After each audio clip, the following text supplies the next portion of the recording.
Hi friends, మనకి రోజువారీ daily లైఫ్లో ఏంటంటే దెయ్యాలు అనేవి రకరకాల ఆకారాల్లో రకరకాల జంతువుల వేషంలో కూడా వస్తాయని మీకు తెలుసా? అవి ఏంటంటే ఈరోజు మనం డిస్కస్ చేయబోతున్నాం.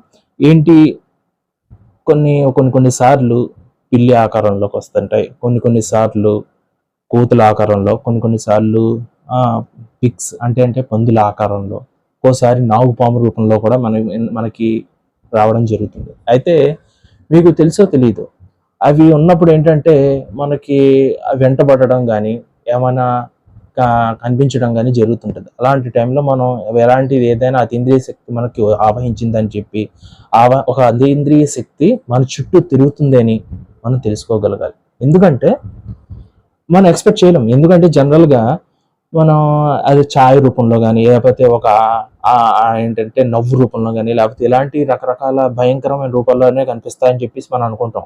కానీ ఇది మాత్రం నిజం. కాబట్టి మీరు ఎప్పుడు కూడా ఒక పిల్లి, లేకపోతే నాగుపాము, కోతి, లేకపోతే వానరం ఇలాంటి ఆకారాల్లో గనక, ఇలాంటి రూపాల్లో గనక కనిపిస్తే అవి జంతువులు కావచ్చు, లేదంటే దయ్యాలు కావచ్చు. కాబట్టి బీ కేర్ఫుల్ మై ఫ్రెండ్స్. జాగ్రత్తగా ఉండండి. జాగ్రత్తగా ఉండడంలో తప్పు లేదు. ఓకే.